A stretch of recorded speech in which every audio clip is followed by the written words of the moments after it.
Okay.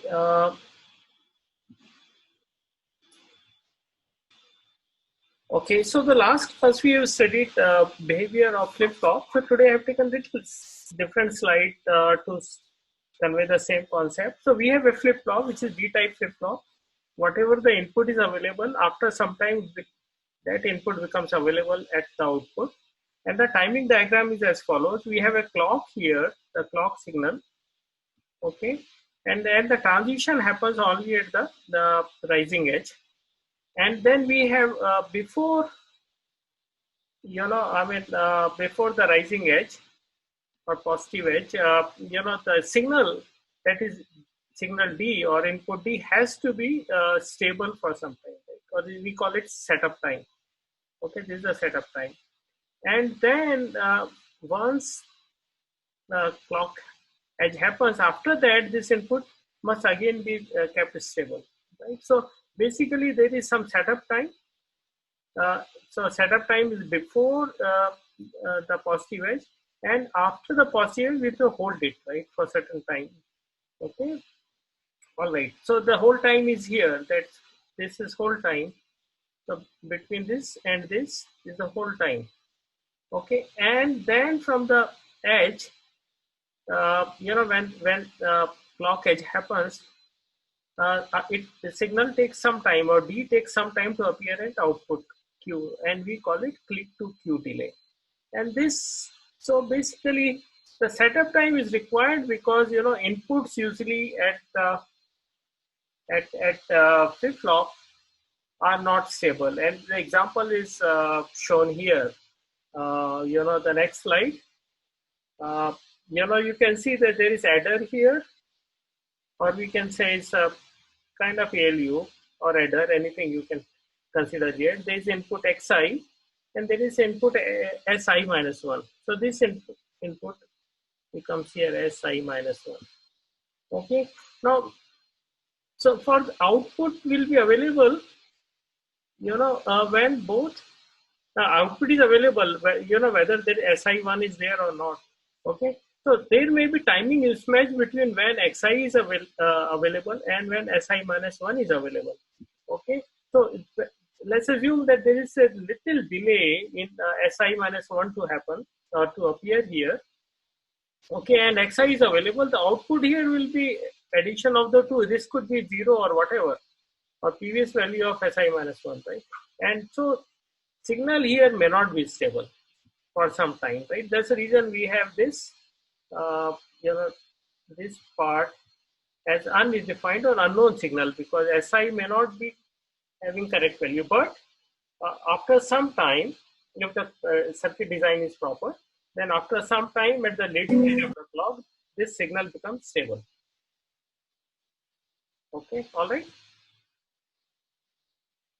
So this diagram explains why we need, why there is a setup time required, and then similarly there is a this expression for hold time. All right, because it takes some time for register to accept the input that's available. Although we say instantaneous, but takes, so this signal need to be remained. The input D or input that is coming, both inputs that's coming to register, or a single input to register, should remain stable for some time. Okay, after leading edge of the clock. Okay, so that's the reason we have these two periods, that is setup time and hold time. Okay, so with this knowledge, let's go ahead. And then we have also discussed about critical path. Okay, critical path is kind of path which is the longest path, right? Which takes the longest delay between the two registers, right? Here we have normally we yesterday we discussed about a critical path for a sequential circuit, which is shown here. Okay, but critical path, but in microprocessor we have combination logic circuit between two registers. Okay. So for example, you have you take data from register, then it goes to ALU, it does some addition, and then it goes back to register. So we can consider that there are two registers. So the critical path here is obviously something that goes from this register to first CL, second combinational logic circuit, then this header, and then finally to output. So critical path delay for us will be click to queue delay, okay, which could be corresponding to, we can either take this one. So let's assume that output has to be available, or for this register to work properly. Okay, what we need to add is that time for this register to act. That is from the leading edge of the clock to signal becomes available, plus this delay, plus this delay, plus header delay, and then setup time for this register here. Okay, so all these delays put together defines the critical path, and hence we can from this and you consider this for the whole microprocessor and look at the worst case delay, and based on that you can design the clock. All right. Okay, so let's move to next part. Okay, what are the things that are required to execute an instruction, right? So most of these we have studied. Now we need memory. Okay, so without memory, a microprocessor will not work, right? Because registers are only few and registers keep temporary values. Okay, so memory is something where the whole program can reside. Okay, and then we can bring data from memory, and then we can store data into the memory. So the memory is very important part of the whole microprocessor system or processor system, without which it cannot function. Secondly, registers. Okay, registers are also required in our case because it, I mean, you can always design a microprocessor without a register, but it's not going to be efficient because registers are extremely fast. Okay, and then they help you also in a lot of other operations like addressing and instruction count and so on. So we have general purpose registers from X0 to X31. Then we have program counter. Then we have seen sign extender. Okay, that we have seen, right? How sign bit we can extend. Then we have to have ALU, which is add, subtract, and OR unit. And then we have add 4 unit that we have seen in case of, program counter has to be changed in every cycle to represent next instruction. And since we have 4 bytes as a length of instruction, so next instruction will be current value of PC plus 4. And compare unit, right? Or compare combination logic block. So these are the blocks that we have studied so far. We have seen adder. So adder here, in case of RISC-V, we will have 32-bit input. There are 2 inputs here, both are of 32-bit, and then when the output also of 32-bit, and then carry out. Okay, and there is also carry in. All right, so so this is very top level view of adder. Similarly, we have mux. We have 2 inputs in mux and 1 output, and then we have ALU. All right, so these are very simple diagram. Okay, and this represents only conceptual level operation, right? So in case of value, we have a 0 output. It means that when we are comparing 2 numbers and it's a 0, then this flag will be on. Okay, and also there is a control signal here which gives the operation, what operation we are executing. And these things we have seen in the last class. Okay, so this is what we have studied till yesterday. In today's class, we'll look at what are the storage elements. We'll relook at them again because we have already studied register file. Memory we have looked at in very brief. Okay, and then we will look at what is single cycle and multi-cycle machines. And then we'll start our design of the single cycle data path. Okay, any question up to this point? Are you there?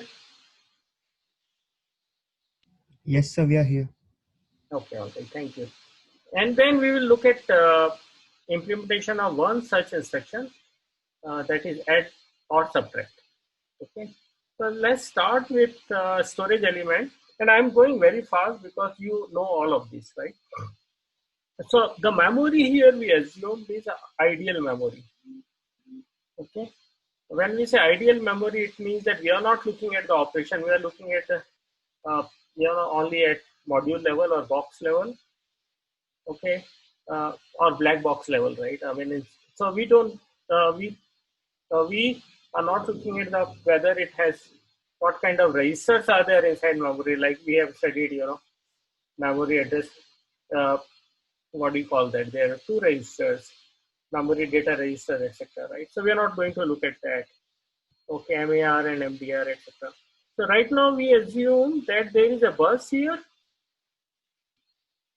which is input bus, or we can that, or data in bus, okay, which is of 32 bits, because we are assuming that in RISC-V all registers are 32-bit wide. Similarly, there is one bus which we call as data out bus, okay, which is also 32 bits wide. Okay, and then at the top we can see address. Okay, now this address gives the address of the memory. Obviously, this address will also be 32-bit wide. Okay, uh, so address gives the address of memory location inside, and size of this memory is 2^32. Okay, so now whatever the address value is available here, uh, whatever the address value is available here, corresponding memory location is read or write into. Now, if write enable signal is 0,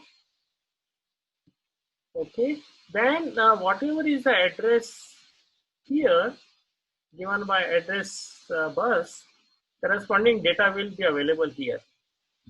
Okay, now we don't have to worry here about the clock signal.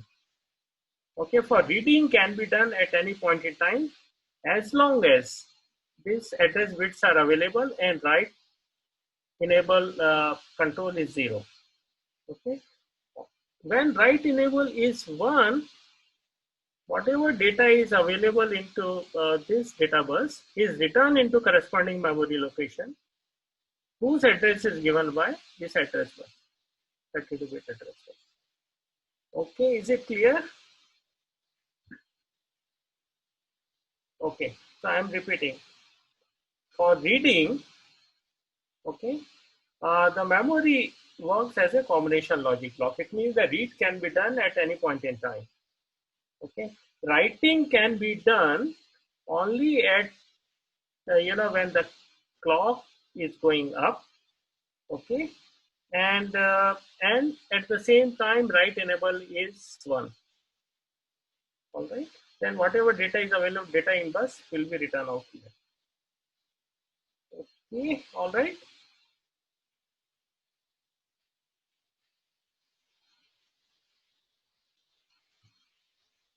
All right, so next is registers. We have already studied registers. So it's nothing but it's similar to D-type flip-flop. And then number of registers that we have in register file is 32.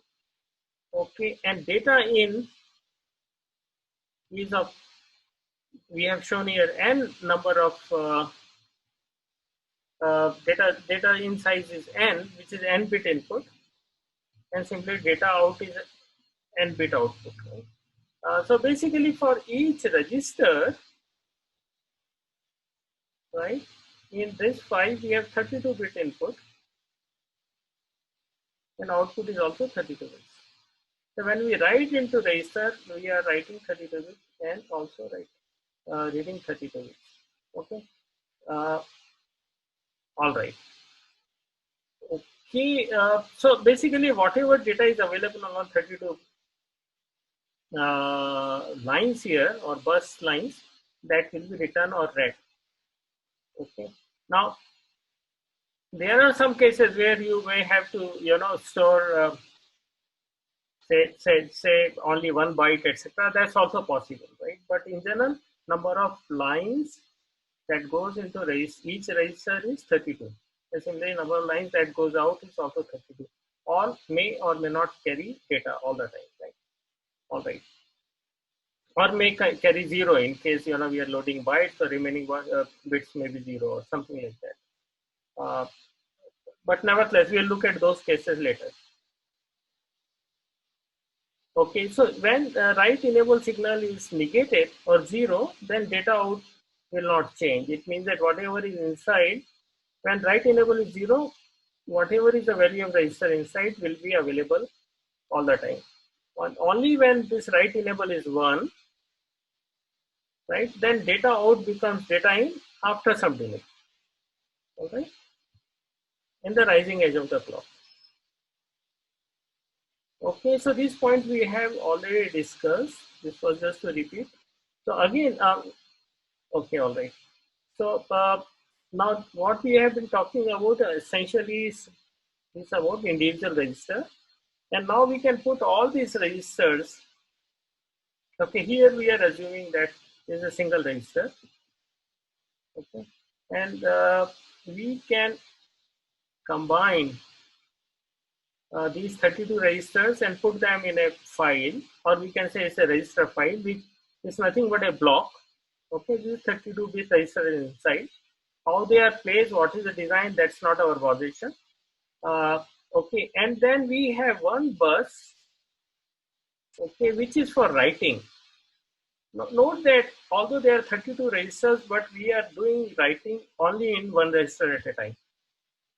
So all the instructions you would have seen so far, you would have observed that writing is only into one register, while reading can be done from the two registers, right? So correspondingly, we have two buses called bus A and bus B, where the words or memory, or sorry, registers inside, two registers inside can be read at a time. Okay.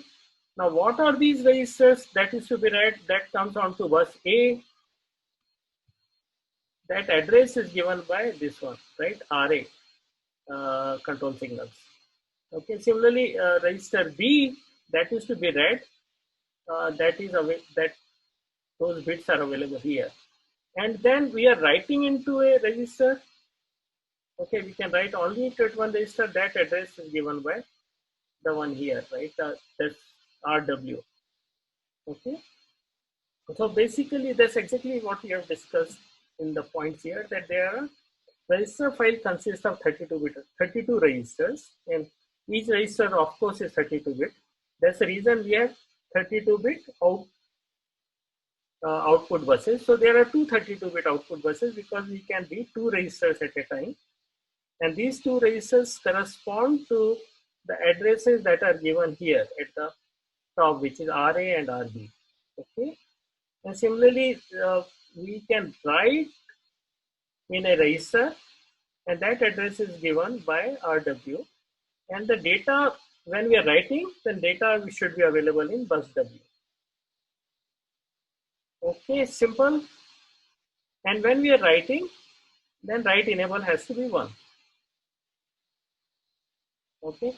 Now, when write enable is 0, then we can read the contents of two registers whose values are given by, or whose address is given by RA and RB.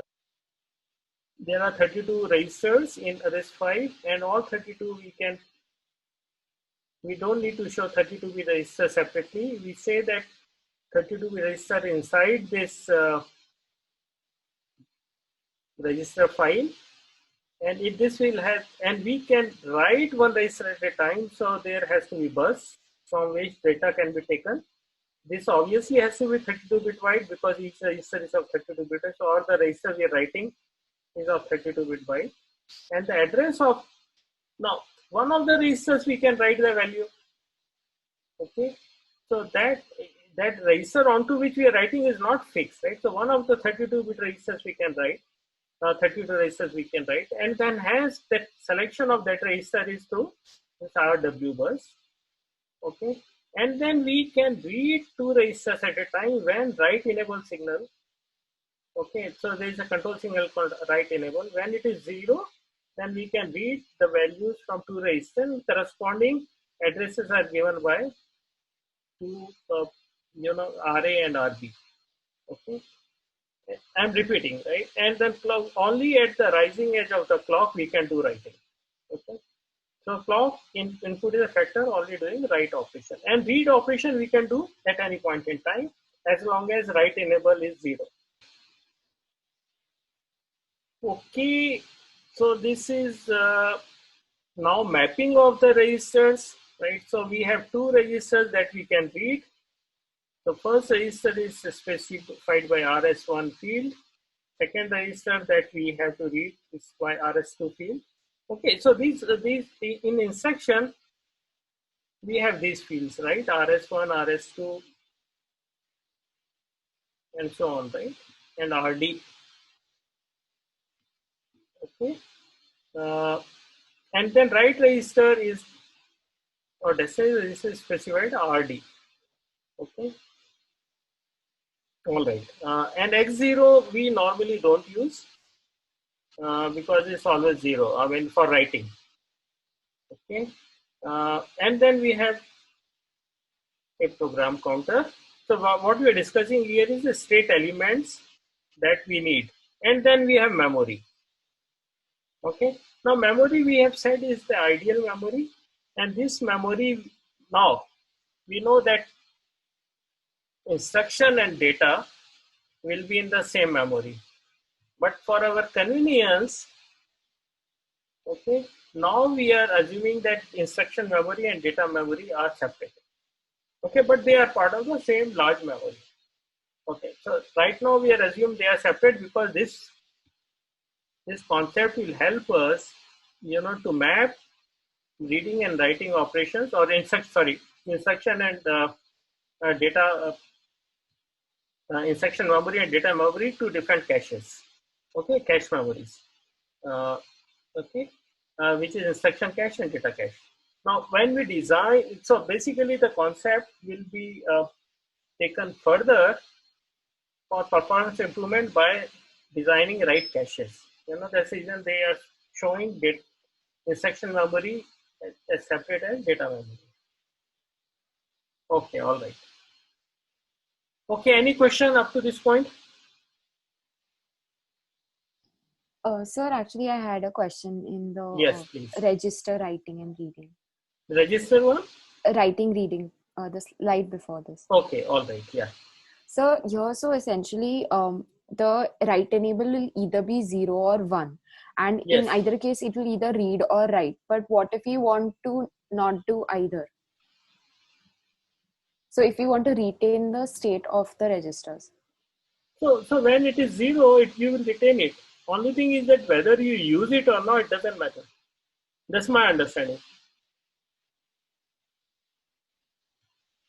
Okay. Okay, you want to say that, let nothing be available at that point in time, just retain it. That's fine, you can do that. You can do that, but I don't know what design you will need and whether microprocessor really needs that. Okay. Normally, the idea is that as soon as, the whole design is based on the concept that values should be available at output as soon as possible, right? So there are 32 registers here, and we are taking data only corresponding to 2 registers here. Yeah, so you have a point here, so let me just get back to you on that, but I don't think there is some, these registers can be in a state where nothing is available. That's my understanding. Okay. Okay. Let me get back to you. It's a good question though, right? Very good question. Thank you.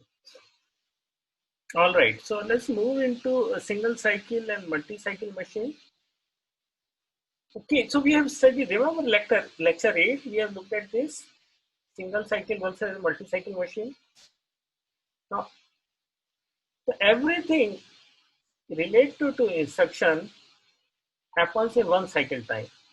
In case of single cycle machine, it means that whether it's a add instruction or add immediate or load word or store word or any other instruction, This has to happen in one cycle. Okay, so basically, sorry, it will be something like this. Okay, and in one cycle time, that this time, all phases of instruction execution must complete. Okay, so so here in the diagram we show single cycle one, wherein some instructions are going to take long time. Okay, while some other instructions are going to take short time, but we have to design clock cycle such that the most complex instruction or the instruction that takes maximum amount of time must finish in the clock cycle. Hence, there are some instruction does not reach such a big clock cycle.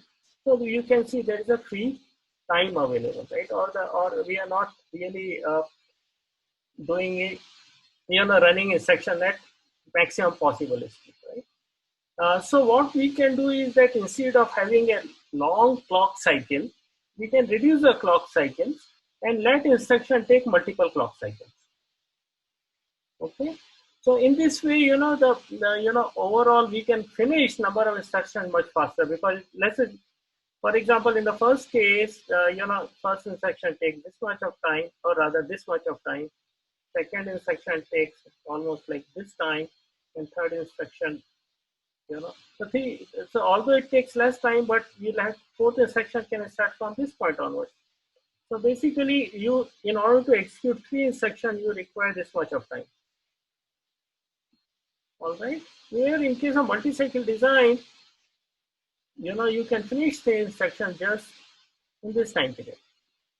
Okay, so we can schedule 4th instruction onwards, right? So the multi-cycle design or multi-cycle architectures are more efficient, although a little more complex in design. Okay. All right. So with this knowledge, we'll start designing of data path for single cycle. Okay. Okay. So this what we have discussed just now is repeated here in single cycle microarchitecture. Now note that what we are doing now is data path design comes under microarchitecture. Something or microarchitecture, as we discussed earlier, is nothing but implementation of instruction set, ISA, right? So single cycle microarchitecture executes entire instruction in one cycle. Cycle time is limited by slowest instruction. This point also we have studied. It does not require any non-architectural state. Okay. Okay. It means that when we will see this point little later, that in case of pipeline design or multi-cycle design, we need additional registers and so on, right, for it to operate correctly. So right now in single cycle design, of course, we have state elements, okay, but these are part of architecture.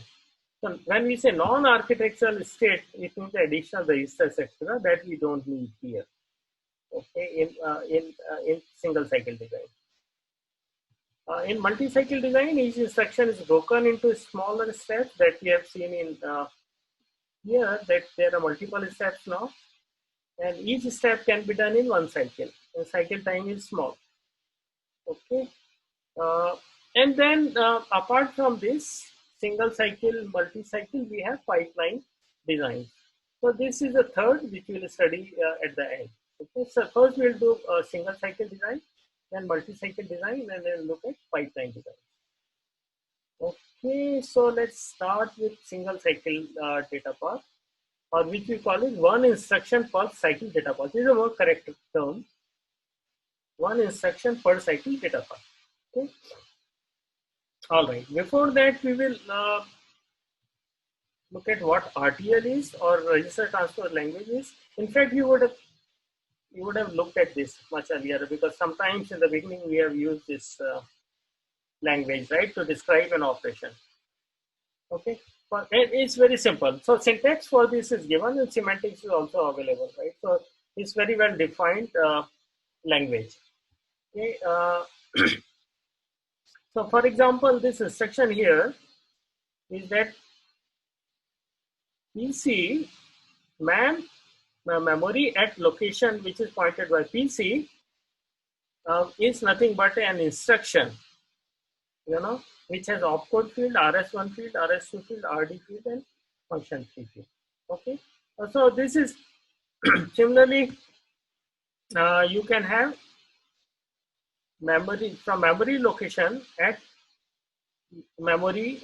location given by PC has this instruction which is opcode field of RS1, RS2, and immediate field. So immediate kind of instruction. Okay. And then, so we using this language, we can define various instructions. For example, add instruction we can define as RS1. So basically, register RS2's contents are added to register RS1, and then everything that's a result of this addition is moved into register RD. Okay. Similarly, PC is incremented by 4. So PC is incremented by 4, and then that becomes new value of PC. Similarly, we can define all these operations, right? It's very simple, and once you read this, it becomes very clear. For example, load word. Load word is what we are bringing from a memory location whose location is given by, or address is given as register RS1. Look at the contents of RS1. In that contains add immediate value after sign extension.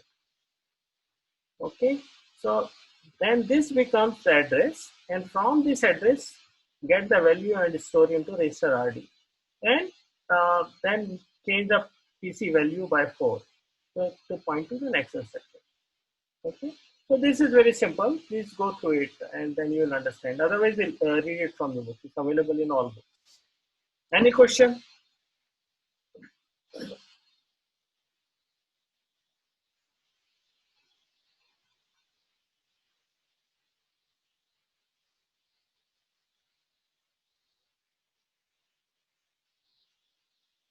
Okay, all right. So let's move ahead.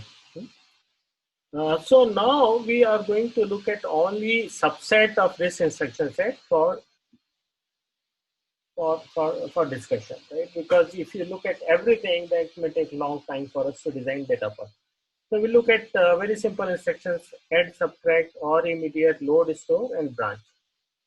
Okay, and I'm sure you know what these formats are because we have repeated this several times. So we are not going to discuss now.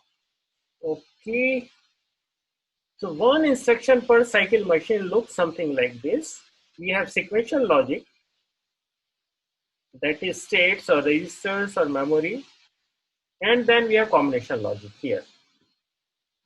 Okay, and combination logic output is available and goes to sequential state. All right. All right. So this is very simple. Okay, and then let's look at now at some details.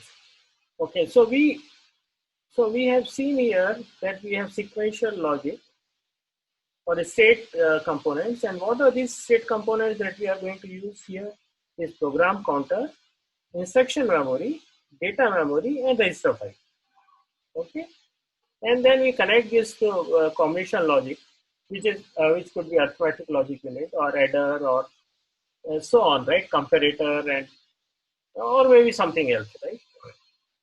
And then we of course we have a loop here, right? I mean, because based on the output from combination logic, the state changes, right? So the state input becomes output of combination logic. All right, is it clear?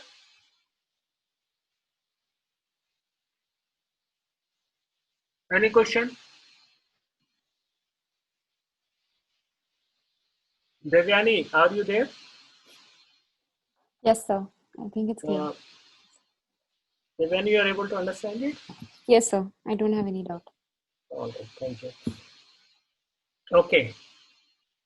So now let's read this. So every tick of the clock, the computer executes one instruction.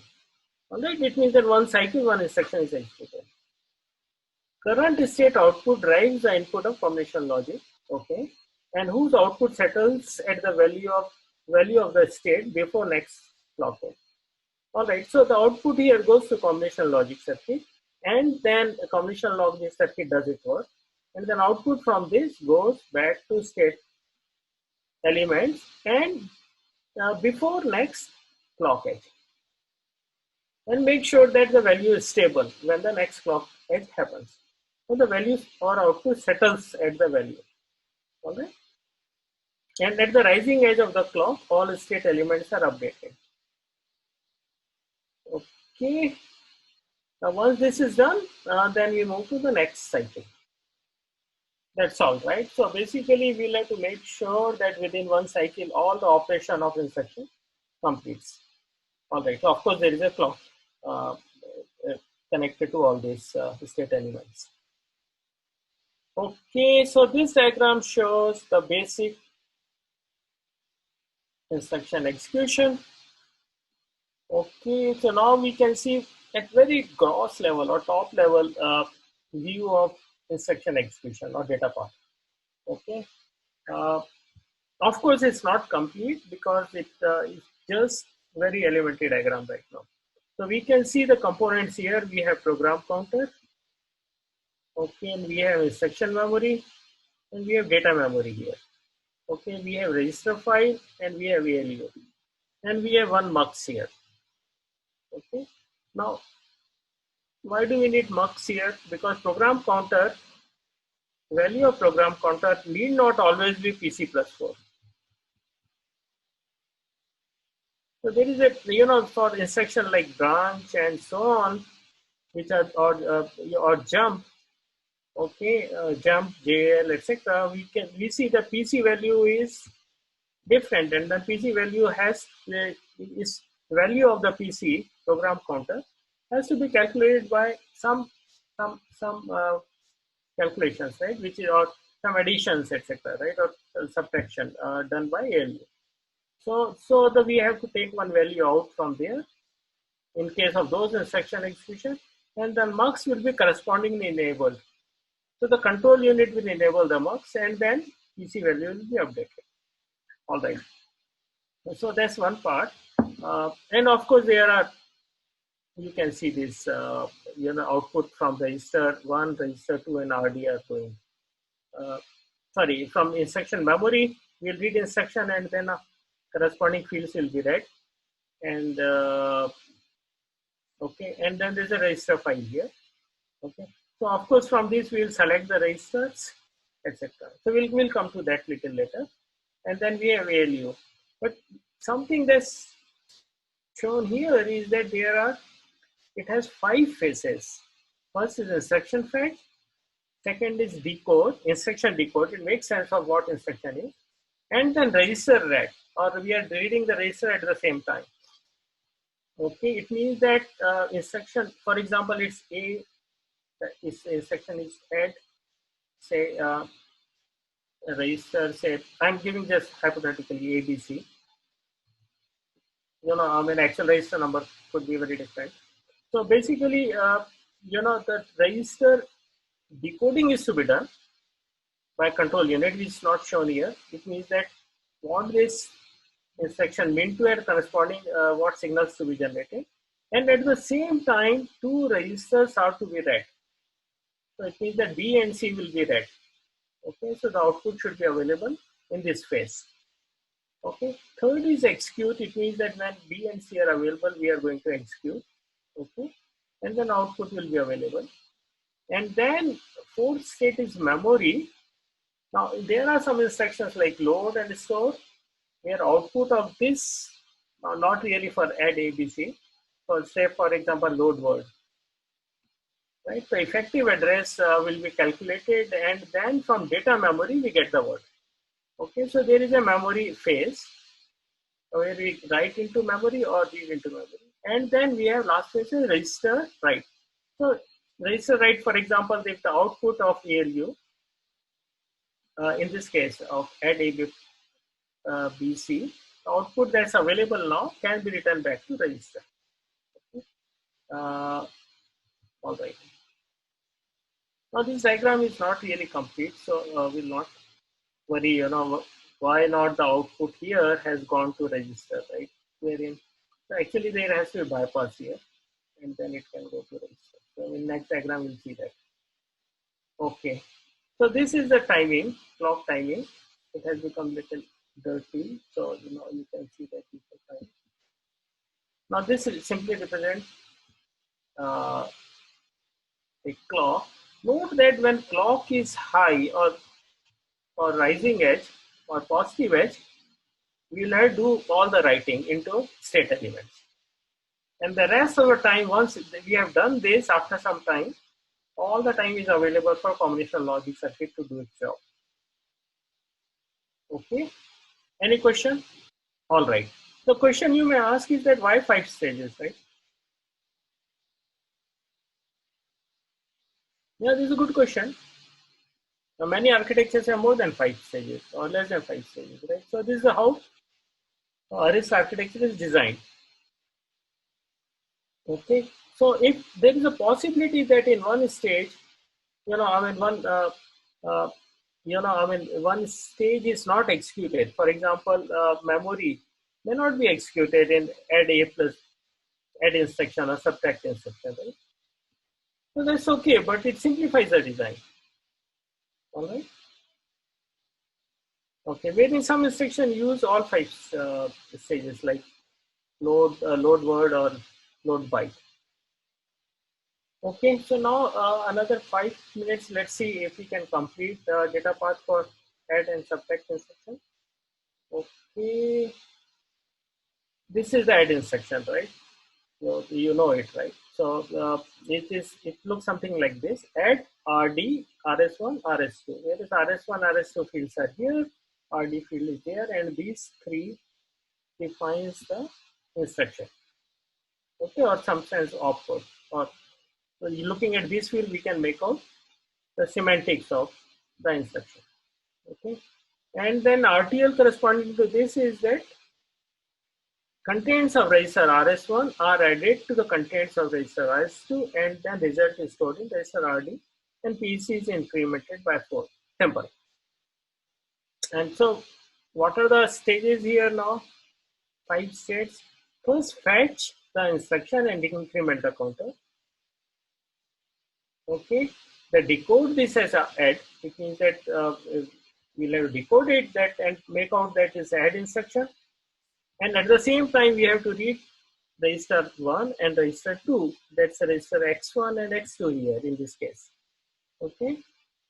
And third stage is that execute these two, or execute this operation, that is add R1 and R2. Okay. Or contents of R1 and R2 are added. There's X1 is added to X2. Okay, and then in this instruction, we are not doing anything in memory because we are not storing the value to memory or reading from memory. So we are just writing it to register. So last phase is writing or WB, writing the result into register R3. Okay, which is X3 here. Okay, all right. Any question?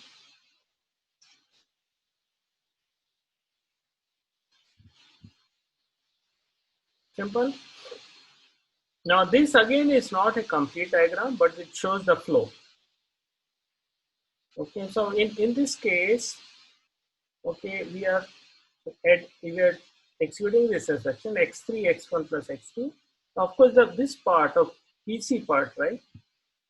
Increment of PC is being done here.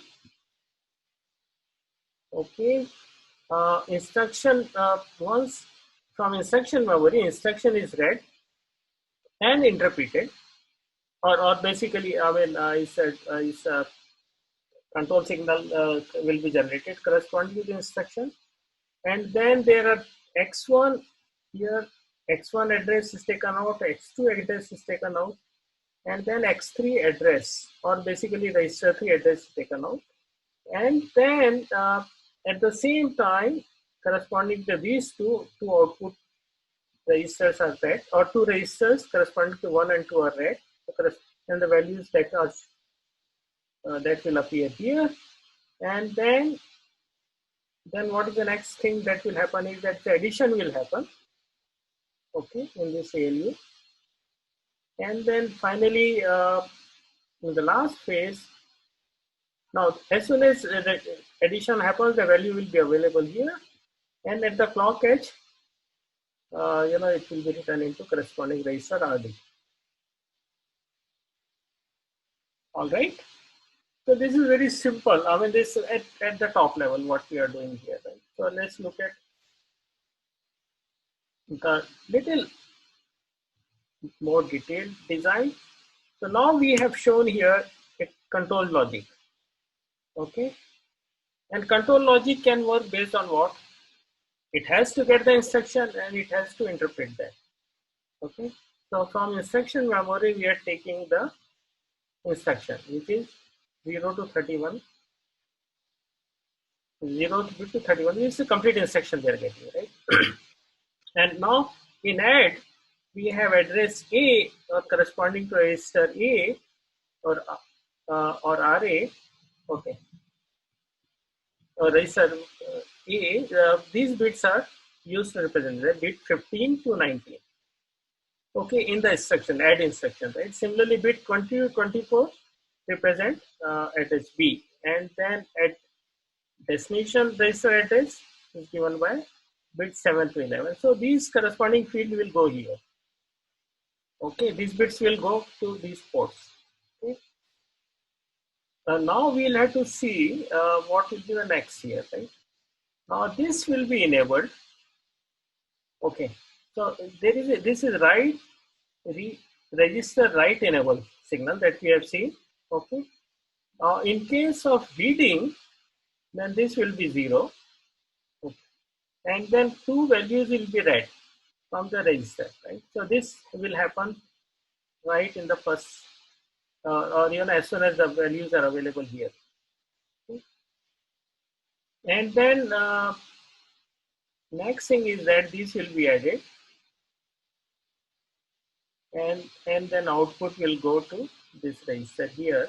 And at that time, when the value is available in corresponding last phase, this read write signal becomes 1, and so corresponding addition value, that is whatever value is available, will go inside register RD. Okay. So now this is a timing diagram. Okay. Okay. All right. So now if you look at that, now everything has to happen in very timely fashion, right? Because control signals ought to be generated at the right point in time. And then we can see from this timing diagram, right, what all will happen. Okay. So the clock is going here. Okay. Okay. All right. And then corresponding control signal are generated. Okay. And we can see the PC value, for example. Initial PC value is, for example, 1000. Okay, so this value is 1000. Let's assume that this represents the clock. Okay, and then after clock edge, okay, this is the which clock edge we are taking. For example, we are taking this clock edge. Okay, the next PC value becomes 1004. Okay, and then in this clock cycle, we are executing this instruction x1 at x1, x2, x3. Okay, and then we can see at this timing, register value R2 is read, and at the same time, register value R3 is read. Okay, and after some time, okay, there will be some delay, combination logic delay, and then this this addition will happen, and output value will be available here during this period. And then it will be, next phase is essentially it will be written into RD. Okay. And then now RD state is not shown here, but The output of ALU is shown here. So correspondingly,